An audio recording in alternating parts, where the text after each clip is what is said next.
Ошол көп жылдардан бери ушул мечитте кызмат кылган, волонтер болуп жүргөн менин агаларым, Канат агам, Рустам агам. Ороз айтка 200 кыргыз бала керек болду.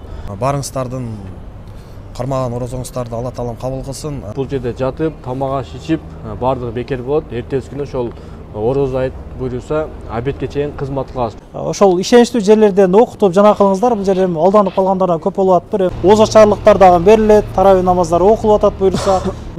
Бакы кандай десем, мен бир чекелерге апарып нике окуп коюп эми түшүнбөстүктү жөн эле тыйын алуу максатындачы чоң. Кимде ким жүрөгүндө болгон болсо, чында эле жардам берем деген болсо, барып жардам берем дегендер болсо, номерлерди калтырып коебуз. Элге кайрылуудан кылдык. Ошо бул видеону максималдуу түрдө таратып койсоңуздар жакшы болот эле. Билбегендер көп экен мына. Ассаламу алейкум, урматтуу биздин Кыргызбай YouTube каналыбыздын катталуучулары, урматтуу Москва жергесинен көрүп жаткан менин мекендештерим, кармаган орозоңуздар кабыл болсун. Ошол көп жылдардан бери ушул мечитте кызмат кылган, волонтер болуп жүргөн менин агаларым, Канат агам, Рустам агам буйруса мына 10 апрель айтка, айт намаз окуганга волонтерлорго жардамчы күч керек экен. Бир 200дөй бала керек болуп атыптыр. Адыктан кызмат кылам деген мекендештерим, бул агаларыбыздын номерлерин коюп коебуз. Байланышып келип ушул жерде калпактарды кийип кызмат көргөзүп коелук. Мына мен дагы ушул жерде болом. Негизи эле бул жерде центральный мечитте ошол мен келип жүрөм. Негизи былтырлары деле келип жүргөнбүз. Ооз ачарлыктар дагы берилет, тарабий намаздар окулуп атат буйруса. Экөөс сүйлөп коесуздарбы? Ассаламу алейкум, урматтуу Кыргызбай YouTube каналынын катталуучулары жана Рустам Калматов каналынын көрүүчүлөрү, амансыздарбы? Кутмандуу күнүңүздөр менен жалпыңыздарга. Урматтуу кыргыз элим, жалпыңыздардын мусулман биртугандар, жалпыңыздардын орозоңуздар кабыл болсун, Аллах таалам кабыл кылсын. Намазыңыздарды жакшы, дуаңыздарды, зикириңиздерди. Мынакей урматтуу туугандар, биз иша таксырда келип калыптыр. Буюрса бүгүн элге сырас кайрылуу кылып коелу деп чечтик.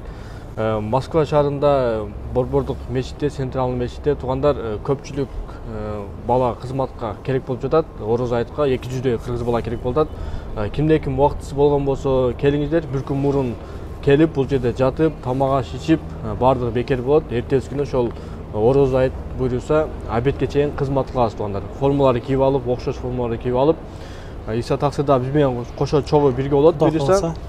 Андан сырткары туугандар, мына мечитке келгениңиздерде жанагы дем салуу боюнча айта кетсеңиз, же өзүңүз эле айтып коесузбу ал боюнча? Азыр мисалы бул агаларыбыз дагы көп жолу бизге кайрылды, биз элге кайрылуудан кылдык. Ошо бул видеону максималдуу түрдө таратып койсоңуздар жакшы болот эле. Билбегендер көп экен. Мына нике окутам дегендер, өзүнө дем салдырам дегендер, мына бул жерлерде дежурный өздөрүнүн имамдары бар. Ошо эшиктен киресиздер, кирип бул жакта бар, бул жерде бар, бул жакта бар. Негизи эле өзүнүн кыргыздардын ошондой окуу борборлору бар. Манас окуу борбору, мына Надежда, Абу Ханифа деген, анан белгилүү чоң ушундай динолог таксырлар бар. Мисалы бул жерде номерлерин сурасаңыздар беребиз биз.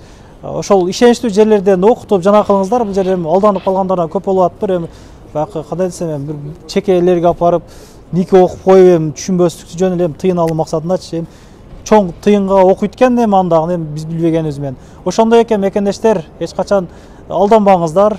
Кудай кааласа ошол устаздардан, жакшы жерлерден нике окутуңуздар, мисалы дем салдырып алыңыздар дегендей келип алданып калгандар көп болуп атыптыр. Дагы эмне дейбиз эми, ошол келип кызматта болуңуздар, Кудай кааласа. Агабыз Ассаламу алейкум, кыргыз элим. Барыңыздардын кармаган орозоңуздарды Алла таалам кабыл кылсын.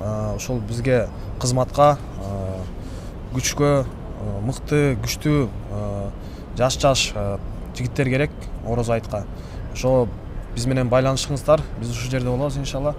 Келип биз менен байланышып, биз менен кабарлашып кетсеңиздер, тартип сактап деген ошол жерде. Сактап ушул жерде кызмат кылабыз иншалла. Негизи эле туугандар, азыркы учурда кээ биркилер отпуска алып үйдө жатат да, ошого үйдө убактыңыздар кетирбей, мечитке келип деле кааласаңыздар жатып, кааласаңыздар барып келип кызмат кылсаңыздар болот туугандар. Анан эмне дейин дедим эле мекендештер, негизи ушул бул жакта иштеп эле жүрбөстө мына агаларыбыз ошол катарында отпуска алышып, ушул мечиттерде кызмат кылып жүрүшөт экен. Булардан Алла ыраазы болгон болсо, негизи эле бул жерде 15-20дай биздин кыргыз жигиттери ар жумаларда, ушундай иш-чараларда волонтер болуп, көк жилеттерди кийип, ушул кызмат кылып келет. Мына устаздар келгенде бул жерде тосуп алып дегендей.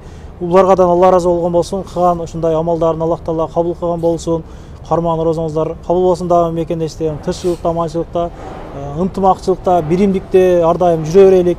Келсек эмне болот ошо калпак кийип, өзүбүздү, кыргызды даңазалап дегенде мындай кычырап жүрүп, ошо тартип сактап, бул полицейский кызматкерлер кошуп берет да, орусча, өзбекчө, кыргызча аралаштырып сүйлөп, бояка тур, буяка тур деп ушундай кызматтар көргөзөсүздөр. Көрүшкөн чагда группаларын бөлүшүп, көп сүйлөп койсо, кечирип койсо, номерлерин калтырып койдум.